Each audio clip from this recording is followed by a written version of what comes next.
Good evening, everyone, and a very warm welcome to another in our 175th anniversary lecture series. And it gives me enormous pleasure to welcome tonight Daniel Kubler, who's going to talk to us about his role as a racehorse trainer.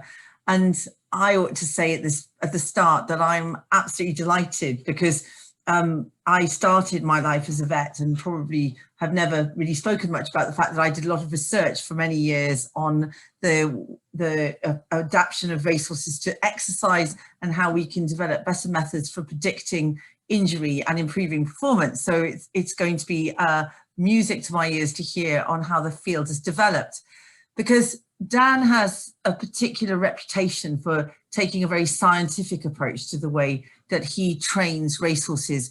And he and his wife Claire do this in Upper Lambourne, which, as everyone knows, is the valley of the racehorse. And so they have built a really state-of-the-art training facility, leading a really impressive team of horsemen. And they use very modern training techniques based on scientific analysis, a lot of technology, and linking that to what you can't get away from is high quality horsemanship to bring horses to their peak, you know, for success on race day, which is obviously the name of the game. They started out with 6 horses in a small rented yard and now have an impressive team of 40 horses, and they are supported with 12 staff and clearly have ambitions to go further in the coming years and to grow that enterprise. Up till now, and Dan will probably talk about that, the focus has been on flat horses, but has enjoyed success with other types of horses as well. I think it's of particular value to mention the fact that they got in 2020 the Lysitz Team Champion Award. And that award is really prestigious because it rewards racehorse yards that develop a high performing team and use high standards of employee management. And this is something which is really gratifying to see across the sector, that there are changes in employment practices and including safe working practices, which has been a challenge, health and safety being a challenge. I'm sure Dan will recognize this across the equine industry. So I'm really looking forward to hearing about that aspect of what you do. And because when I qualified a vet, and I have to admit that was in 1983, so that was a very long time ago, there was a lot of art and perhaps not quite so much of the science, not saying that the art wasn't very important.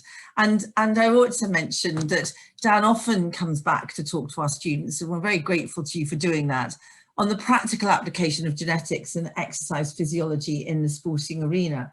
So from a practical perspective, for those of you who wish to ask questions, can you do so by putting them in the Q&A, please? Peter is our chair for the evening. Peter Norris is known to many of you as a well-known equine journalist, as well as being one of our academics. And so therefore, I suspect it's going to be a very lively conversation because obviously Dan and Peter would have been working together when Dan was a student here at the RAU, studying for his degree in International Equine and Agricultural Business Management. If you'd like to put your questions in the Q&A, Peter will keep an eye on them and we'll pick them up towards the end of the session, if that's okay with everybody. So without further ado, I'll hand over to Peter to introduce Dan. Thank you, Peter. Thank you very much, Professor Price. Well, hello to all of you, and welcome to this commemorative webinar here this evening. We've had the identities, as you've heard. It's a great pleasure for me to have with me. I'm going to even go as far and call him Dan Kubler, which may or may not be the right thing to do, but I hope we've known each other long enough to be able to do that. Now, this evening is particularly, it's for those of you who are ardent followers of National Hunt and Flat Racing, but it's also for those of you who simply just like to have a flutter on the ground national, which, you know, or everybody in between, to be honest with you. Now then, you couldn't get more live than this, because in addition to add a touch of piquancy, Dan has been monitoring all afternoon. He had a horse running at 1 o'clock in Lingfield, 5:30 in Yarmouth, and at 6:45 he's got Southgate going at Wolverhampton. We obviously are not in any position to advocate whether you should bet on that. I don't know whether Dan will want to say anything about that. Probably that's the last thing. But anyway, good evening, Dan, and welcome to you. Evening. yeah, I'm not sure the way the day's gone so far, I'd be advising betting on any of them, but that's life. Hopefully we have a change in fortune. It is. It's the romance of racing, really, isn't it? I mean, good. Well, it is good, and you seem to have still got your shirt with you at the moment. But anyway, Dan, we've heard about Professor Price alluded to your racing successes, and we know that you're an alumnus of the Royal Agricultural College, Royal Agricultural University. It's a question that is obviously fascinates me with people who go on to achieve success. Was racing always in your blood? Is it something in the family, or where did it come from? Not at all. I left school, should we say, a slightly confused 18-year-old with not really sure what to do, and lots of people telling me, oh, you can do whatever you want to do, which is great, but also not very helpful. So I went traveling, and I did a few jobs and bits and pieces, and I ended up backing and breaking young horses for a guy who did trail rides out in the middle of New South Wales. And having had a vague interest in racing as a youngster, but not really been, you know, sort of, it was a world that I knew nothing about. I'd had nothing to do with. Even my equine background, you know, my family is originally from Switzerland, hence the surname, and we used to go back there in the summer and muck around with the horses on the farm. So, you know, it was far from a pony club kind of kid, I suppose. And John Wade, who ran this trail rides, he'd trained for a little bit in Sydney, and then gone back to the bush to go and work with his stock horses on his family farm. And he kind of said to me, look, if you're serious and you want to work with horses and all the rest of it, racing's the way to go. And I came back from my travels, and I went down to the local library and picked up Martin Pipe's autobiography, and was absolutely fascinated at what being a trainer was, and thought, well, this sounds like something that I want to do. And I'd loved the kind of, I guess, the psychology of working with horses. And so that was the first thing that appealed to me. And then I've always been competitive. I suppose I was one of those people that did every sport and was okay at some of them, but not particularly spectacular at any of them. And you know, was never going to be a professional sports person. So I guess it sort of ended up ticking a lot of boxes, and that was something that it appealed to me. So I went to the Northern Racing College, which was a slightly unconventional route at the time. And I did the basic training course there and got my MVQ, and then went and worked for a trainer. And at the same time as doing that, sort of, you know, my mum had always been sort of, you know, you need to get a degree in something, just because if this doesn't work out, you know, you need something to fall back on. So Cirencester was a good fit. I was working in Gloucestershire anyway, just up the road in Slad. So it worked out quite well. And, you know, then I went to Cirencester. That opened my eyes to a lot of things. And I spent time, you know, one of my summer holidays, I went over to France and I worked for Francois Duman. And having started out in the national hunt world, because I'm quite tall and whatever, he really switched me on to, because he bred a lot of those great horses that he trained himself. And I spent time on his stud farms, and that sort of got me into the flat world. And yeah, I just knocked on doors from there, and gradually little opportunities opened. And when I finished at Cirencester, I'd been a few different places. I went and worked for a bloodstock consigner preparing young stock, a guy called Ted Vout, who's very well known in the industry. And then I got a position as pupil assistant with Roger Charlton, the very well established trainer, Derby winning trainer, trains for the Queen. And that really took my knowledge and experience to a different level. Roger is an absolute gentleman, probably quite old school, but always looking forward, and just a very, you know, really thinks about what he's doing. And I learned an awful lot there. And then, you know, from there, while I was there, he let me one winter head off to Australia to work for a top Australian trainer. And then, you know, when I finished that, I worked for John Warren, who's one of the leading bloodstock agents. So, you know, I think we'll come on to it later, but purchasing good stock so that you've got good horses to train is sort of key to the whole game, because you need an animal that's capable of being an athlete to start with. You know, anyone who's sort of maybe coached youth sport will realise that there's some kids who stand out, and you know they're going to be good whatever you do, and there's some of them that no matter what you do, you can't make them fast. And really, a racehorse trainer's job is, you've got three types of horse. You've got you've got the horses that are no good and never be a racehorse. You've got the horses that are really good and will always be a racehorse, and your job is just not to muck it up too much. And then you've got that middle group of the horses where you can really make a difference as a trainer, and that's the sort of key to developing. And it's developing those horses that you really build your reputation on. And obviously the good ones are the ones that grab the attention, so you get sent more to sort of have a viable business. So I did that. I went to the States then and was an assistant trainer to Ben Cecil, who is a very successful, he's an English guy, nephew of the great Sir Henry Cecil, who ran a very successful training business out there, and then came back. And I probably have omitted to mention, I met my wife Claire while I was working at Rogers. She was working for a local stud farm. Her parents are very much in the breeding background. She's actually, but she'd kind of left the industry, and she's a very bright girl, and went to Cambridge, and then qualified as a chartered accountant, and then went back into the industry. And so she worked for a couple of trainers, and she came out to America with me. And then when I got back, she had a very good assistant trainer's job, and I put things in motion to start training. And here we are, sort of nearly 10 years into that endeavour, which it seems like yesterday we started, but. But I mean, well, we've got the makings of a very good novel there, I think. I mean, it's quite exhausting, actually, being able to go through everything you've done there. I mean, there's so many questions one can ask as follow-ups on that, because, you know, there's so many challenges for a start. And then, you know, ultimately the marriage made in heaven, where you've got somebody who's got a fascination with horses and a chartered accountant, which we'll probably come on to later on, that synergy and various skills and things. But just very quickly picking out, well, there are three key names that came out there. Was you know, John Wade, when you were doing your breaking of horses, which sounds extraordinary really to start off, where I would have thought that would have put you off horses. Roger Charlton, again, very talented in his field, and then the redoubtable John Warren. Is Dan Kubler someone who, you know, is quite resilient? We're going to talk about skills a little bit later on, but I just want to try and give the people who, you know, the people who are listening, some idea. You make it sound so easy. Are you that resilient? When you get knocked down, do you get up again? Yeah, I mean, I think, I don't know. I mean,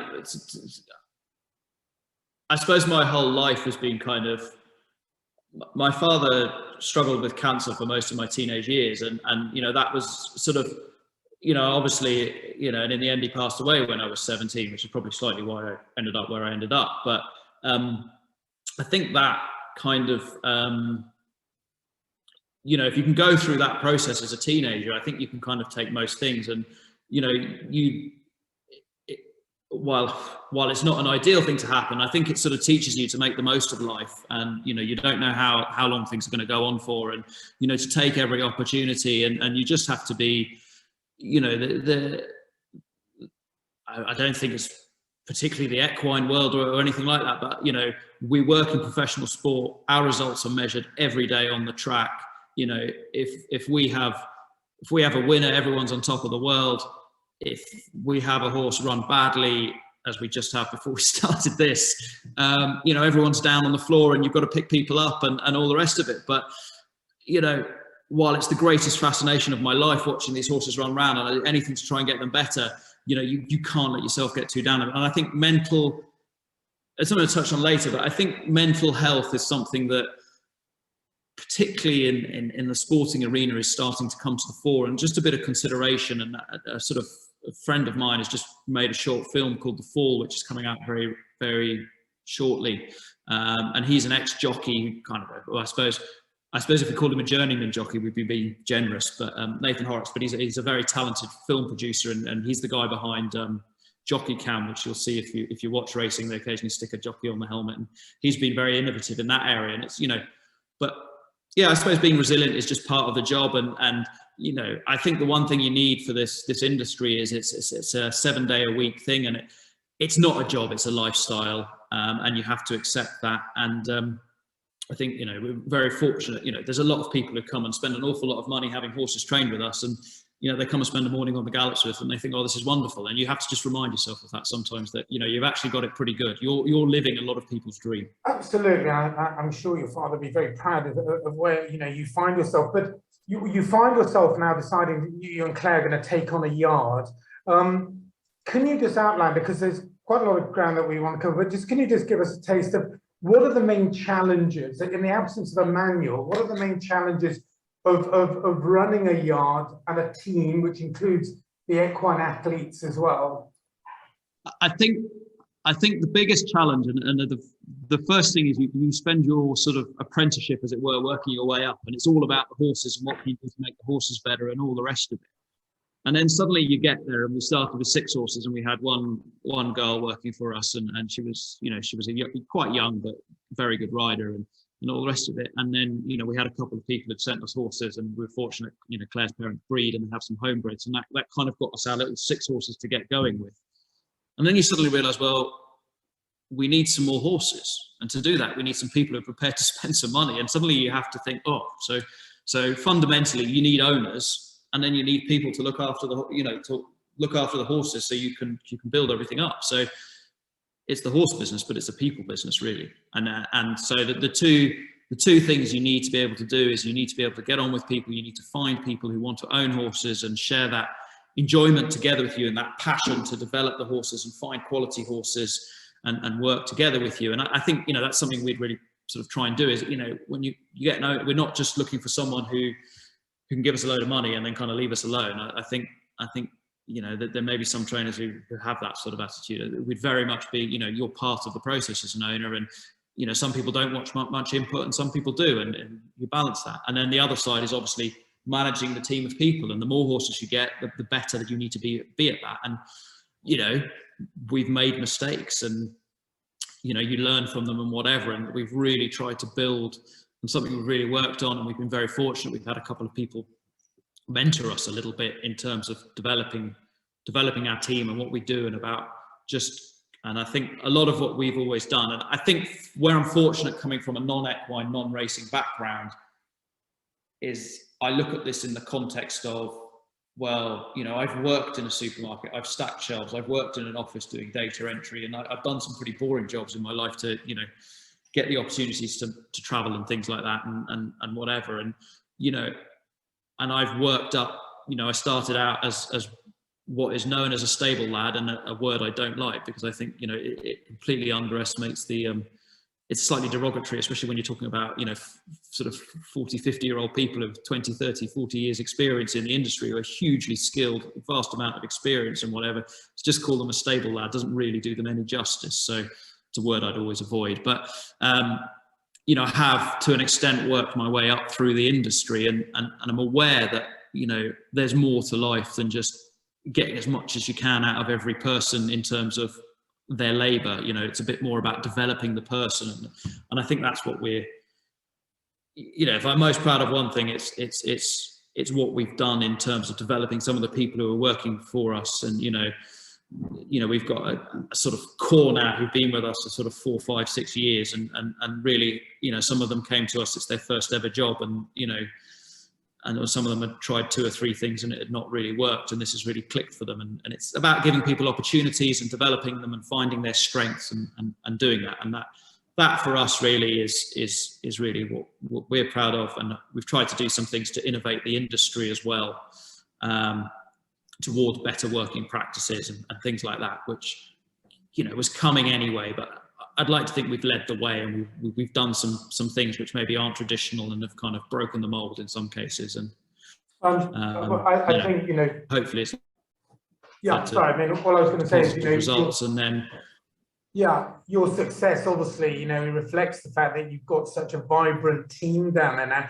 But just to pick up on one of the things you said about the ownership, again, this idea of maybe opening racing up and changing practice, which you're talking about, is syndication a realistic way for people to get involved in racing and horse? Yeah, I think it's like anything. I mean, at the end of the day, it's expensive to train a horse. We have 12 employees, and we have, at the moment, I think today we've got 36 horses in the yard, so every horse has got to pay 3 people and ourselves some sort of a living, and our overheads and all the rest of it. And good riders are, they're skilled people, and they're not making millions. They're not investment bankers, but you need to pay them quite well. So it's not a cheap endeavor to train a racehorse, and it's not a cheap endeavor to purchase one, because it's not a cheap endeavor to breed one. So it does require a fair amount of capital, unfortunately. It's the greatest experience in the world, but it's not the cheapest. And syndication allows so many more people to get involved and have a part of that. And I think it's a fantastic eye opener to the excitement, because really owning racehorses is one of the most. I mean, we've had thousands of runners, and every time one goes into the gate, even if you know that today is probably not the day for X, Y, and Z reasons, there's always just that feeling of what can happen and what's it, and that the race builds up, and any time with 2 furlongs left to run, you're sat there with that sort of, we've got a chance here. It just lifts you, and it takes you, whatever else is going on in your life or anything else, it goes, and it's that kick and that thrill. And when you win, I mean, it's a fantastic feeling, and it's amazing, whether it's a big race or a little race. Sometimes, because of all the work that's got into getting that ordinary horse to win, the satisfaction and the excitement and the exuberance, and the owners, I mean, I see it in the owners. I mean, it's so exciting for them, and obviously for us, and all the rest of it. And it's a very special feeling that I don't think is replicated very regularly for a lot of people. So that's really what it's all about, and that's what people are buying into. And syndication allows people to do all of that. And it's, for some people, it's a step on a pathway. They might be able to afford a bigger share, or at some stage a horse of their own, or even a whole string of racehorses. I mean, I trained for a while for a guy who started out, literally a mate of his said, come down the yard on Saturday to see my horse and whatever, and they sort of chatted, and there were a couple of other of them, and 4 of them bought a fairly cheap horse, and sort of within 3 years he had a string of 80 horses, and a racing manager and the whole thing, and so it really can come out of nowhere. Look, he had the financial wherewithal to do it, but he chose that as his hobby, and it is a hobby, and it's a fantastic hobby, and it's an absorbing thing, and people can take it to all kinds of different levels. But yeah, syndication definitely takes it away from being just the preserve of the rich. And I mean, we run our own syndicates, and then we train for a couple of syndicates, and it's a sort of our sort of entry-level syndicate. It's it's 100 and something quid a month. It's not, that's not out of the reach of most people.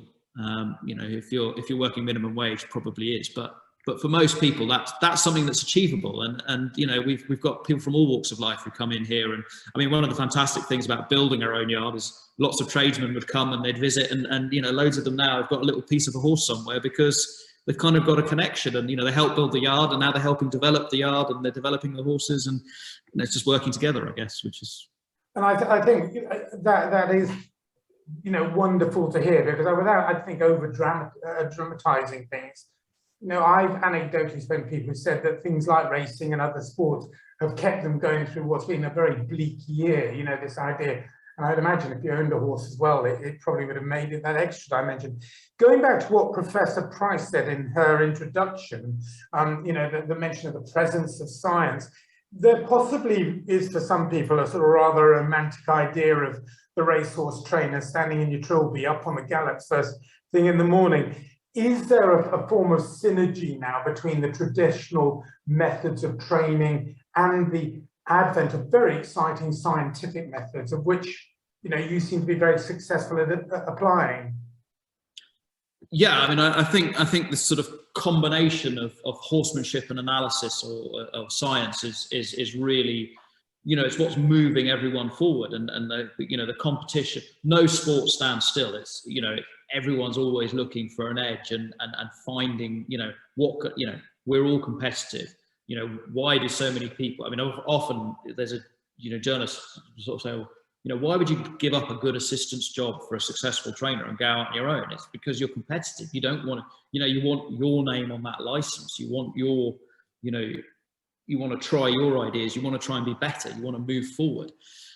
So there's a lot of sort of, people looking for the latest the latest edge, and I think, you know, science has really moved. It's moved a lot of sports forward. The racing's probably been a little bit behind some of them, and you know, I was watching the Tour de France the other day, and they were talking about some stuff, and straight away you know, looking at metabolics and things like that, and I was like, okay, well, how can we apply this from horses? And you need that thought process, and I think it's all those years when I read that Martin Pipe autobiography, and he was one of the guys that looked at science and doing something new. It's moving forward, but I think people are much more open-minded to it in the industry than they perhaps were, and part of that's because they've seen people getting edges. You know, when a trainer suddenly jumps up and they're doing better, they're like, okay, well, why? What are they doing that I'm not doing? Is a natural question. But yeah, I think, you know, we were probably one of the first people to really regularly use heart rate monitors, for example, to recover thing. I mean, I think that's becoming more and more common practice. And a lot of it, I suppose, horsemanship's always been considered an art, but actually interpreting scientific results where you've got hundreds of variables, as you have when a horse is in a training session, there still is an art to it. And you need that sort of ability to watch what happened and look at the data and interpret the two together. And I'll go outside racing for a minute, but it was Sir Alex Ferguson talking about, you know, when they first started using a lot of data in football, he sold a defender Jaap Stam because he wasn't making enough tackles according to his data men, and they thought he was past his best. And he went on to go and have a really, you know, successful couple of years in Italy still, and he was really frustrated. And he said, when I look back, I realised what was happening. He was making less tackles because he was getting in better positions to not have to make those tackles. He was forcing the guy to move, you know, the ball to be moved away from him because nobody could get past him effectively. So, you know, it's sort of seeing data and then think about how you interpret it. And I suppose that's where the art still comes into it, as well as the just looking at a horse and being able to sense that something's not right. You know, you don't always need to take a horse's temperature to know it's got a temperature. You know, the temperature is a data point. And again, a very quick part of your team is dealing with the scientific side completely, is it? Yeah. So well, Claire and I would do most of the data analytics type of thing, and one of the things we do with the team. So we time all our faster work, and that helps develop them as riders because we're asking them to do pieces of speed work in certain times. And just for anyone who's sort of, you know, if you can imagine telling the difference of driving your car at 32 miles an hour, 34 miles an hour, 36 miles an hour, 40 miles an hour, when we're asking them to go a 13-second furlong or a 14-second furlong, those are the kind of differences we're asking from them. So that feedback of the times is very helpful for them. And then also they can come in and look at the recovery rate of the horse and say, okay, well, what did the horse feel like to me underneath in its terms of its recovery? So that's how we'd use it. And then we have a girl called Alice Roberts, who is an RAU graduate as well, who works in our office, and she does also, you know, she rides out and that, so she's sort of 23, 24, so she's kind of, you know, finding her way in the industry a little bit, and she does little bits and pieces for us as well on the analytics, and then yeah, sort of we're very busy in the summer, and in the winter it's a bit easier. And every winter I kind of spend a lot of time thinking about how can we use this more, and reading and researching and just looking at data we've collected and trying stuff and talking to people. And you know, there's not like a great raft of there isn't a manual for any of this. Everyone's kind of picking out their yeah, I mean, it is fascinating. I think that, you know, Joe Price wants to ask something, which is that correct? I mean, I know we've got questions coming up later, but I don't know. Peter, no, it was just, sorry, other questions first. This is at the end. It's just... Okay, right, brilliant. No, okay, well, no, that would be terrible to jump in. No, I know. Well, I didn't think that you'd be the last person to try and pull rank on me. But anyway, so, yeah, no, Dan, actually, you mentioned Alice, and again, it's someone who we remember fondly as staff here. So let's suspend belief to a huge extent now. I'm a young person. What advice would you be giving me regarding you know, what you're looking for in young people going into racing. We've talked about your team, we've talked about the opportunities, and your enthusiasm is out. But what are you looking for in young people coming into the industry? I think enthusiasm and a love for the horse. You know, attitude is everything. You know, you can learn most things, and a lot of horsemanship is just simply practice. You know, the more time you spend around horses, the more you will learn. And you know, there are guys who never sat on a horse at 16 and end up champion jockey, which proves to you that if you have, and there's an element of instinct to it and time and all the rest of it, but you know, if you spend the time around horses, you will, and you truly love them, and you have that sort of horsemanship and that want to develop that skill, you will. So as long as someone's got the enthusiasm for it and the right sort of attitude, you know, it's a physical job. You've got to take that, and you know, even someone who, as a young person who maybe had aspirations to be something that's more of a desk-based job in the industry, I think you have to come in and do that physical side of the job for a while to really learn and understand horses and understand what's going on at the grassroots, as it were. I mean, it's a very labor-intensive industry, and like a lot of labor-intensive industries, you need a lot of people to carry out the labor, and the supervision positions are relatively few and far between. So, you know, if you're supervising people, you need to know exactly what you're doing, because a lot of those people are very experienced at their job and all the rest of it. So I think for a young person coming in who's got aspirations, they need to be prepared to do the basics and really learn those skills, because you know, I guess it's like anything. It's a professional sport, and trying to explain that. I mean, I had a young girl who works for us the other day. She came to me and said, "How do I become a better work rider?" And you know, the answer I gave her, the first answer I said practice, and she said, "Okay, well, practice. I can only do so much. You know, what else can I do?" And it's like, well, you're effectively a professional sports person. Get fitter, go running, stop smoking. You know, and it's a bit lecturing, but that's the truth of what the industry is. You know, we're working in sport. We're trying to do everything we can to get an edge. So you need to give yourself every position to get that edge. But yeah, enthusiasm is everything. Good. And I mean, this is strictly because we're going to come on to our questions from our delegates now and anybody else. But quickly, yes or no, does Dan Kubler find it easy and enjoyable to be a mentor to you? I mean, is that something that sits comfortably with you? Yes or no? Yes, I'm getting better at it. Okay, fine. Well, we are now going to go over, I think that's about the timing was posted.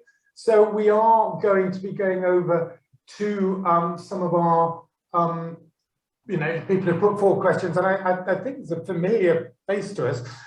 We've now got with us, so Charlie Lane, would you like to put the first question to Dan? Dan, what elements of the enterprise provide Kubler Racing with its profit? Because there are different elements to your racing enterprise. There is very little profit in training racehorses. So, but effectively, we recruit training fees from our owners for providing a service, and that is essentially where the income is generated. And then, you know, we have obviously we've built and own our own training yard, which we're paying a huge mortgage off, and we have plentiful staff accommodation, some of which we rent out to some other trainers, but that's really pretty minimal. But that's effectively the income streams. It's not really, our income is designed to generate the success on the track, and that's really our reward. Like, you know, we're very fortunate that we have a nice yard, we have a house to live in. Our living expenses are not huge. We're doing what we love. You know, we're not spending fortunes on our hobby, as it were. Our job is our hobby, I suppose. But that's I suppose. I don't know if that answers your question, but that's really how we're motivated, I suppose. Well, thanks for that, Charlie. I want to move, secondly, if I may, to Grace. We have Grace with us. Grace, you've got an interesting question given the recent context. Would you like to put your question to Dan? Yeah, sure. It's the dreaded C word, COVID.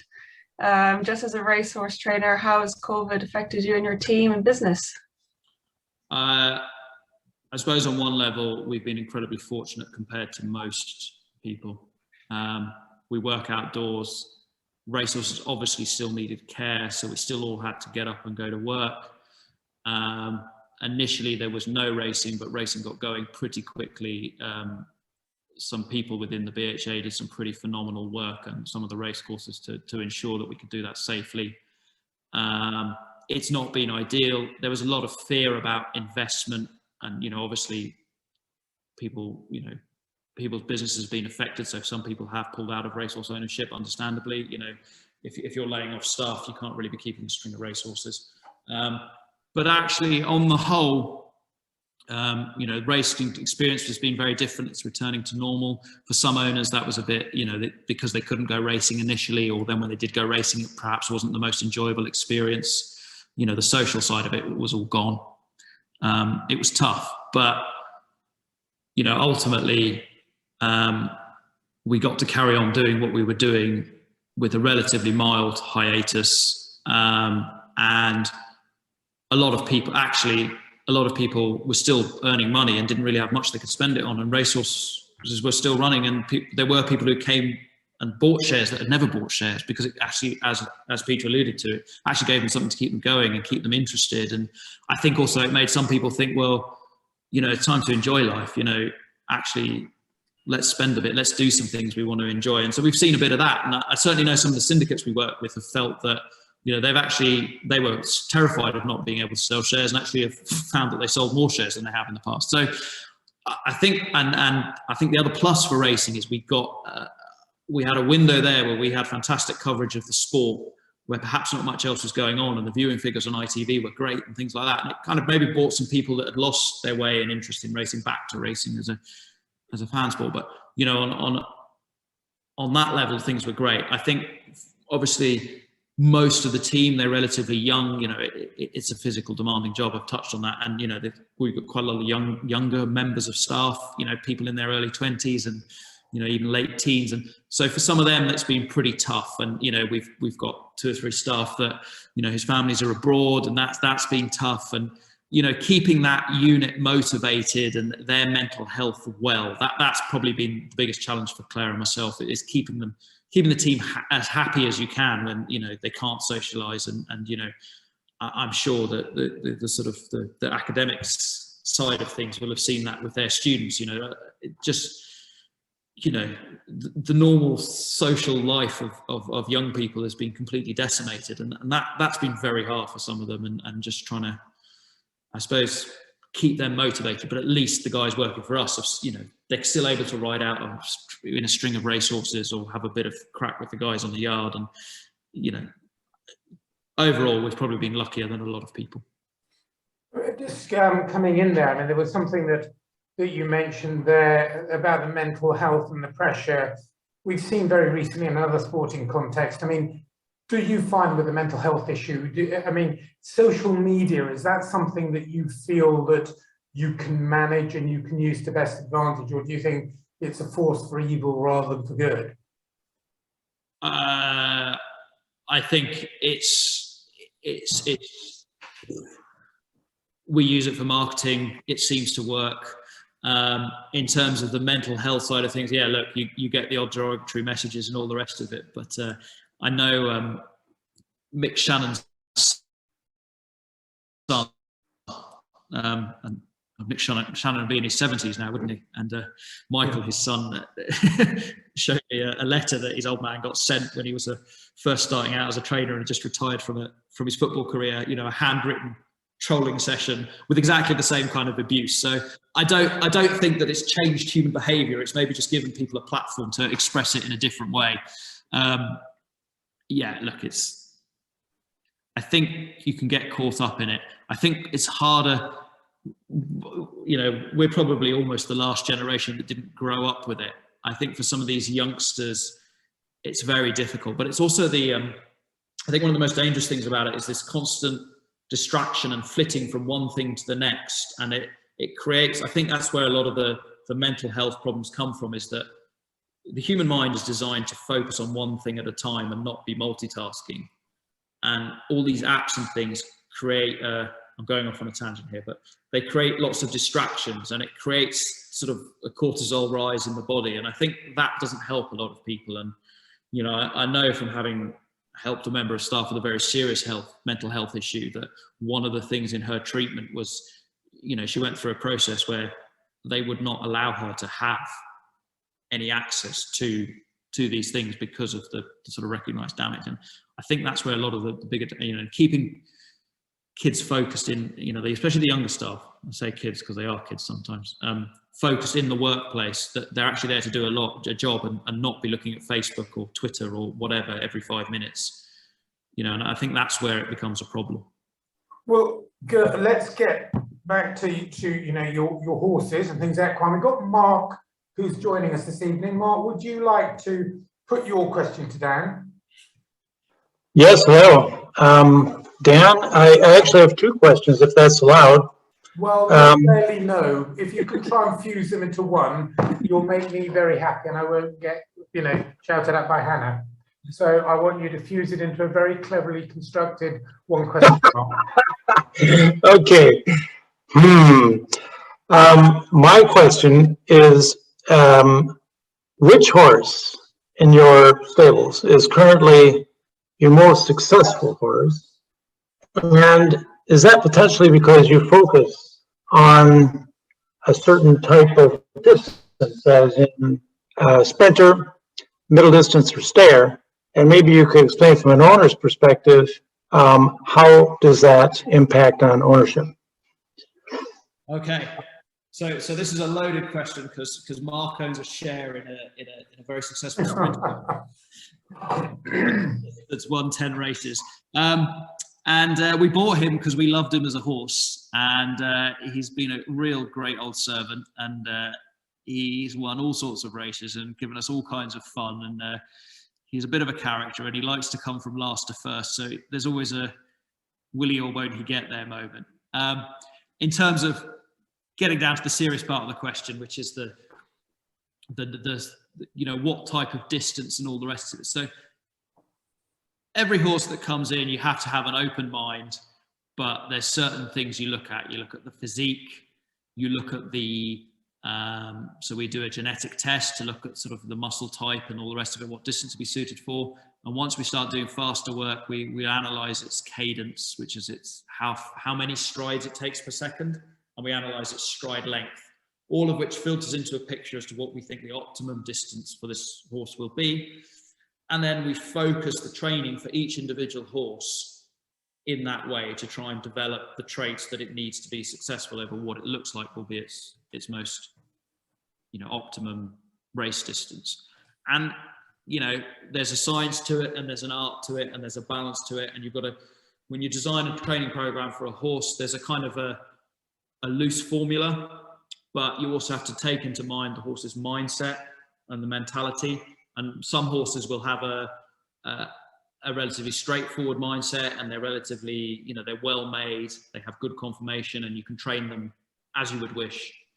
And then other horses, you have to be a lot more clever because they have a fragile mind. So it's, again, you can't train them so hard that they get upset. That doesn't work. And then you have another horse that, you know, for whatever reason, needs harder training because you have to take more weight off them or whatever it is. So I think we've always treated each horse as an individual and tried to work out what's best for that horse to develop it, rather than create a sort of a program that every cookie cutter, and every horse has to fit this program. And that's where you're balancing the art and the science, and you're using the science to help inform your art. So I hope that sort of answers your question. It's good. We have got a couple more questions. I think now would be a good time, Professor Price, to ask your question. All right, Peter, you can call me Joe. Okay, Joe. So Dan, actually, you led me into my question quite well. So when we were monitoring horses over a couple of seasons in different yards and we're recording injury rates, and we were very fortunate that trainers let us do that.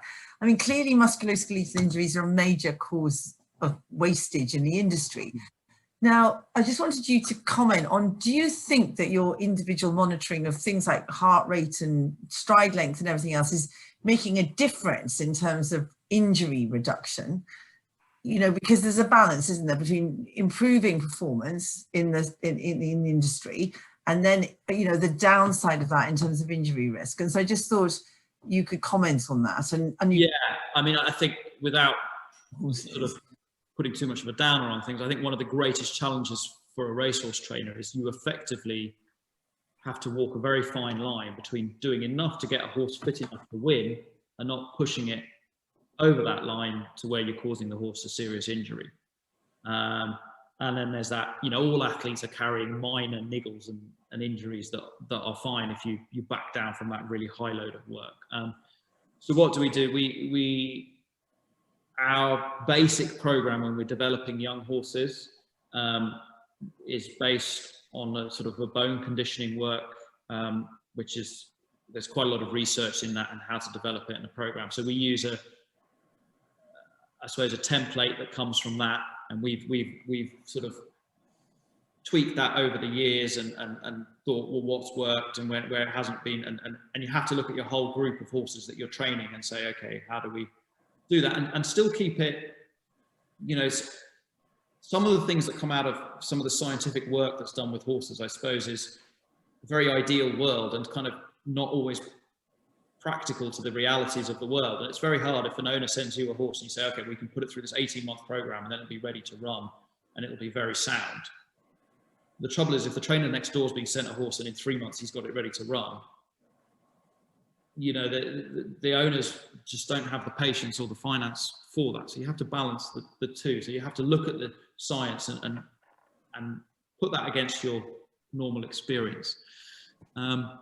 So yeah, and then, you know, the heart rate recovery things, if you see something very abnormal, you think, okay, there's something wrong. I mean, something we'd work very closely with our vets. I think the vet is very much part of the team here.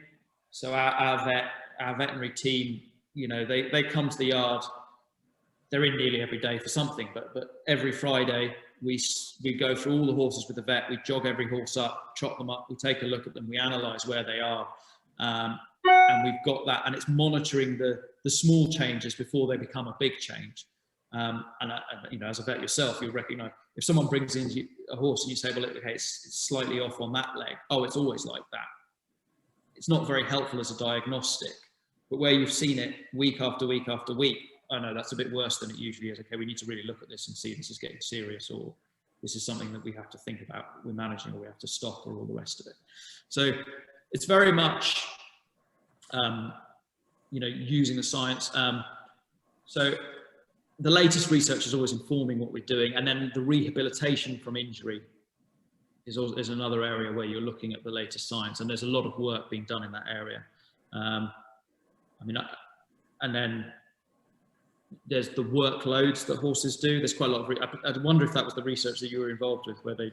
Yeah, no, and it was, and I think I agree with you. I think you know, those are people in ivory towers saying, well, it's really good to do short, sharp bursts of training to whatever it is at high speeds. It's going to make a difference, not for every horse, and you have to bring in your individual programs for that. But I mean, it's good that you mentioned the veterinary team, because presumably the prevention is better these days than it used to be, because it's easier to diagnose things earlier, isn't it? And as and I think one of the things that, you know, we've got great diagnostic tools that we maybe don't use all the time, but things like MRI and things have taught vets that actually when you see that on an X-ray, it's insignificant, whereas before they might have thought it was significant. Or when you see that on an X-ray, it actually does matter.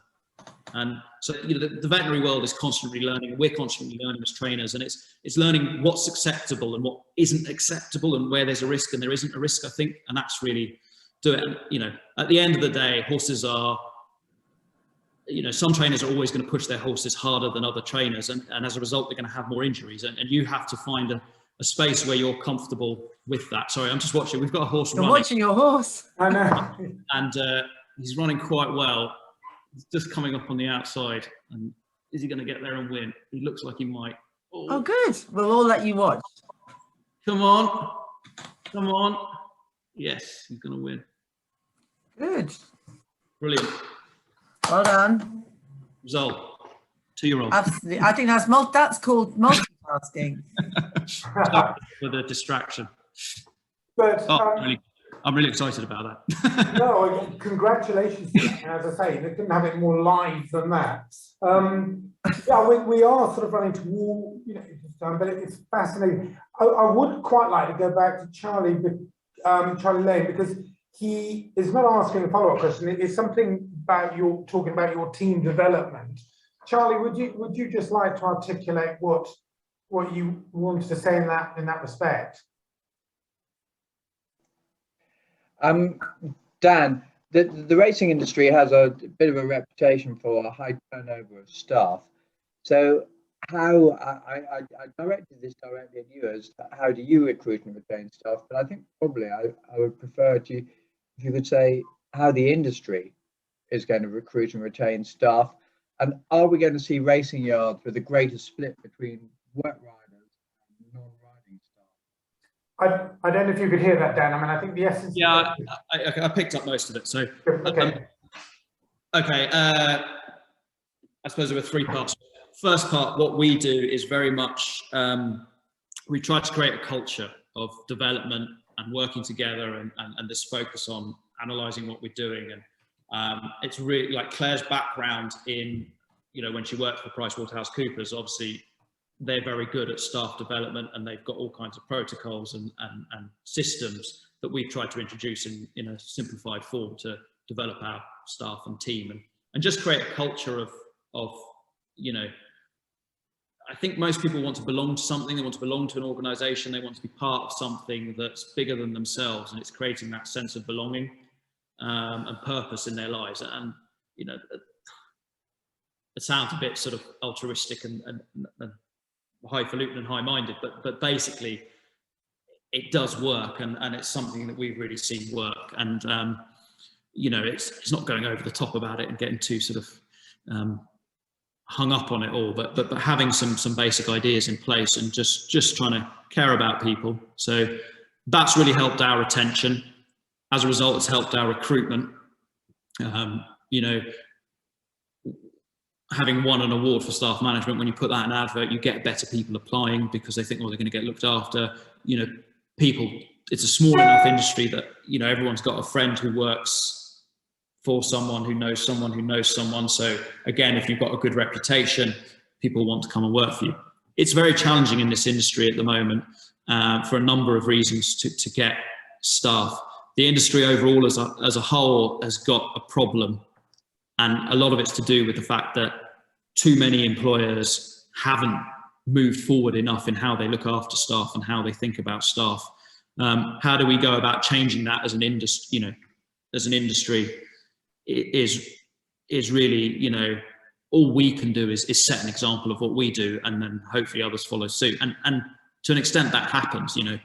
We were the first people to start giving, there's a very traditional racing working pattern, and you sort of work 13.5 days out of every 14. And we binned that off a long time ago, but we were the first people in Lambourne, certainly, that were doing that. And one of the things we were doing was giving people afternoons off. Well, a lot of yards in Lambourne are doing that now. So, even if they are working, they might still be working 13.5 days, but actually now they're working a couple of those 13 days are actually half days. So just little things like that. And, the industry's moved forward to a better pay structure, overtime's better recognised. So all stuff like that.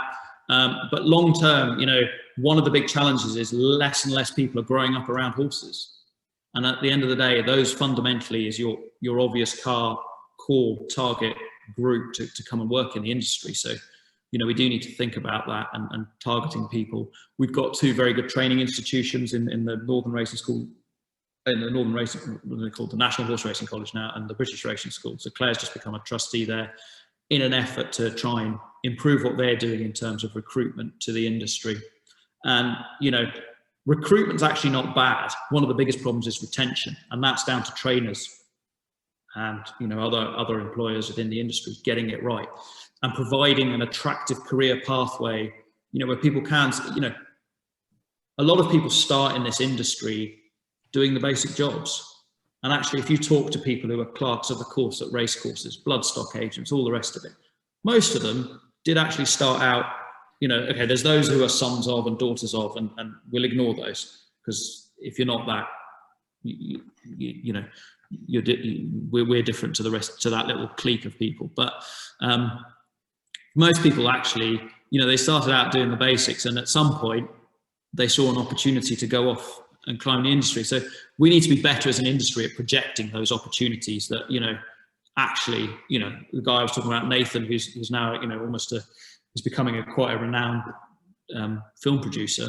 You know, actually he started out mucking out his 3 boxes and riding his 3. You touched on the split of labour. Now that's very much something, again, we've really focused on that, and we've always done it.